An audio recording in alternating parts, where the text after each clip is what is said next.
नाज़रीन अस्सलाम वालेकुम, आपकी खिदमत में एक नई वीडियो के साथ आपका मेज़बान हाज़िर है। नाज़रीन मैं सलाम पेश करता हूँ जुर्रतमंद एंकर नदीम मलिक की बहादुरी और हिम्मत की। मैं बार बार उसको दाद देता हूँ। आज राना सनाउल्लाह जो कि जिसका दूसरा नाम राना कातिल है, उसकी ऐसी दुर्गत बनाई है, ऐसे सवालात किए हैं कि राना साहब के होश उड़ गए। वीडियो मुलाज़ा फरमाएं, फिर इस पर मुकम्मल तफसील आपके सामने रखते हैं कि वो देखे। सर सुप्रीम कोर्ट का फैसला गलत है। सुप्रीम कोर्ट ये नहीं कर सकती एक पूरी सियासी जमात को इलेक्शन के अमल से बाहर कर दे। मैं इसे बिल्कुल मैं वो 9 मई को जो किया है वो किसी के कहने पे तो नहीं किया या हमारे कहने पे तो नहीं किया। राणा साहब वो पीटीआई ने नहीं सुन लेना, पीटीआई का वोटर मौजूद है। मैं तकरीबन कमोबेश पूरा पंजाब घुमा हूँ, साउथ पंजाब समेत मैं कस्बों में भी गया हूँ, देहातों के अंदर भी गया हूँ। मैं इस बात से इख्तलाफ है, पीटीआई का वोटर मौजूद नहीं है। जो स्टांस या पीटीआई ने जिस किस्म का मामला किया है उसमें मेरा ख्याल है कि लोग गलत फहमी से, मैं तो यही कहूँगा कि उसको वो एक एज हासिल है। नवाज शरीफ जब तक नारा लगाते थे, मरियम जब तक नारा लगाती थी वोट को इज्जत हो, तो वो एंटी स्टैब्लिशमेंट वाला वोटर सारा आपके पीछे खड़ा था। अभी वो एंटी स्टैब्लिशमेंट, एंटी अमेरिका वाला वोटर वो पीटीआई के साथ है। ये हकीकत है, मैं ग्राउंड की सिचुएशन बता रहा हूँ। लेकिन उसकी बुनियाद तो वो सैफर ही है ना, जो कि फ्रॉड था। भले उसी बुनियाद पे हो, लेकिन उस बुनियाद में है तो फ्रॉड ही।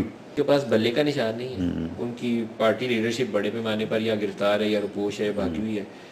कैंपेन पे बंदा उनका निकले, पुलिस को पता चल जाए, पुलिस वाले छापा मार के उठा के ले जाते हैं, तो उनका वोटर आर्ट को नहीं निकल सकेगा। ये थोड़ी अनफॉर्चुनेट सी सिचुएशन है। देखें, एक सियासी जमात, एक सियासी कारकुन जिसे इस मुल्क का कानून, इस मुल्क का आइन एहतजाज का हक देता है, उसकी एक लिमिट है।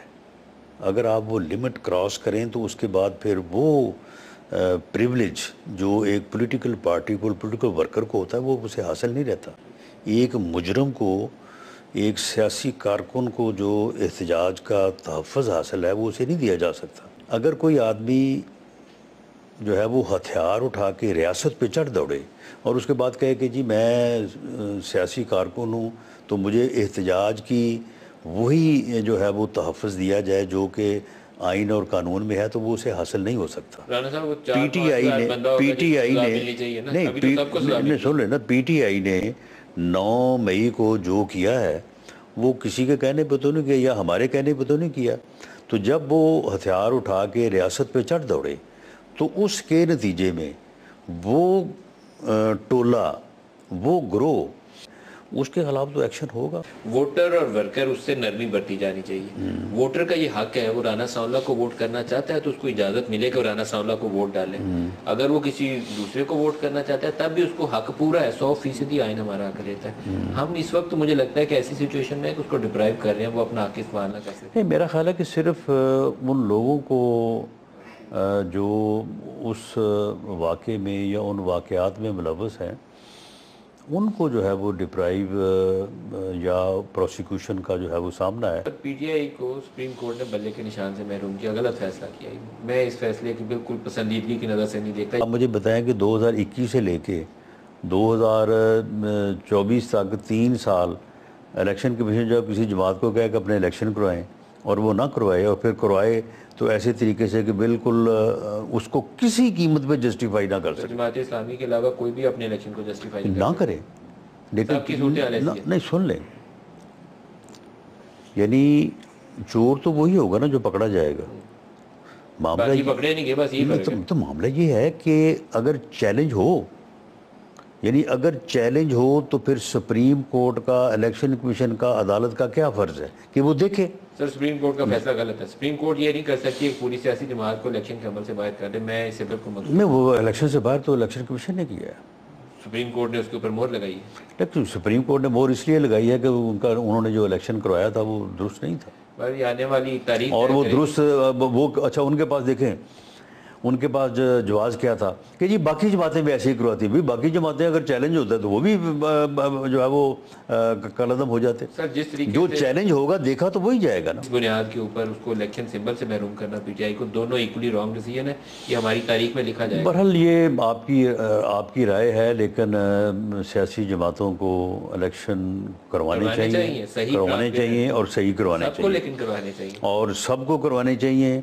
और जिसका चैलेंज हुआ है तो तो फिर इलेक्शन कमीशन को ये इलेक्शन कमीशन ये नहीं कह सकता था कि क्योंकि जी सबने सही नहीं कराया तो इसलिए ये भी ठीक है। 7वीं तरमीम जो मुशर्रफ दौर वाली थी ना जी, उसमें एक कॉन्स्टिट्यूशनल अमेंडमेंट करके उसका हिस्सा बनाया गया था कि पार्टी इलेक्शन कॉन्स्टिट्यूशनली मैंडेट कर दिया गया था कि अब लाजमी करवाएंगे। 18वीं तरमीम के वक्त उस शिक को तरमीम करके निकाल दिया गया था। पीपल्स पार्टी और नून लीग दोनों ने उसके लिए वोट किया था। तो बहरहाल ये देखिए हमारी जमातों में जो कहा जाता है और दुरुस्त कहा जाता है कि हमारी जमातों में जमहूरियत की जमातें दावेदार तो हैं लेकिन उनके अंदर जमहूरियत कम है। नाज़रीन, आपने वीडियो मुलाज़ा फरमाई। नाज़रीन, जिस तरह के एंकर नदीम मलिक ने जितने भी सवालात किए हैं, एक सवाल का भी जवाब राना सनाउल्लाह ने अच्छे तरीके से नहीं दिया, आगे से चूंकि चुनाचा करता रहा। बिल्कुल ये हकीकत है। इस वक्त पाकिस्तान के मकबूल तरीन जमात PTI है और मुसलसल नवाज लीग उसको टारगेट कर रही है। बल्ला भी इन्होंने जोर जबरदस्ती छीन लिया है सब कुछ अभी इनके हाथ में, इंट्रा पार्टी इलेक्शन का एक ड्रामा बनाकर, क्योंकि इंट्रा पार्टी इलेक्शन के जितने भी इलेक्शन होते हैं सभी पार्टियां इसी तरह करती हैं। सिर्फ और सिर्फ ये इंसाफ जो बचा था ये PTI के लिए थी बचा था। एंकर नदीम मलिक ने बड़ी जुर्रत और हिम्मत के इस राना सनाउल्लाह के साथ वो सवालात उठाइए। राने के पास एक सवाल का भी जवाब नहीं था, आगे से चूंकि चुनाचा करता रहा। इस वक्त ये मुसलसल PTI को टारगेट कर रहे हैं क्योंकि ये अभी भी इनके अंदर एक खौफ सा लगा हुआ है। पाकिस्तान तहरीक इंसाफ के आजाद उम्मीदवार जो हैं वो भी इंशाअल्लाह ताला इनको एक इबरतनाक शिकस्त देंगे और इनके अंदर खौफ है कि हमने सारे उच्च हथकंडे इस्तेमाल कर लिए हैं लेकिन अभी तक भी पाकिस्तान की जो मकबूल तरीन जमात है वो तहरीक इंसाफ है, उसकी मकबूलियत हमसे कम हो नहीं रही। नाजरीन, आपको पता है जैसे राना सनाउल्लाह ने बड़े जुल्म इस मुल्क में किए हैं और मुस्लिम लीग नवाज में इसको सिर्फ और सिर्फ बदमाशी के लिए रखा गया और कत्ल गारत करने के लिए रखा गया। आवाम के दिलों में इस बंदे के लिए नफरत भरी है और ये जितने भी उच्च हथकंडे इस्तेमाल कर लें इंशाअल्लाह ताला आज़ाद है इसके में भी पाकिस्तान तहरीक इंसाफ जो है वो ही जीतेगी। ये जो कुछ भी कर लें, जो मर्जी इनका कर लें, 8 फरवरी इनको अवाम एक इबरतनाक शिकस्त देगी। और मैं जुर्रतमंद एंकर नदीम मलिक की बहादुरी को सलाम पेश करता हूँ जिसने इस राना सनाउल्लाह के साथ बड़े सख्त और कड़वे सवालात किए और इसके पास एक सवाल का भी जवाब नहीं था। मलिक साहब, अल्लाह ताला आपको लंबी जिंदगी दे। नाजरीन, आपने ये वीडियो मुलाज़ा फरमाई। इस वीडियो के बारे में आपकी क्या राय है? कमेंट सेक्शन में कीमती राय दीजिए और अगली वीडियो तक अपने मेजबान को दीजिए इजाजत। अल्लाह हाफिज।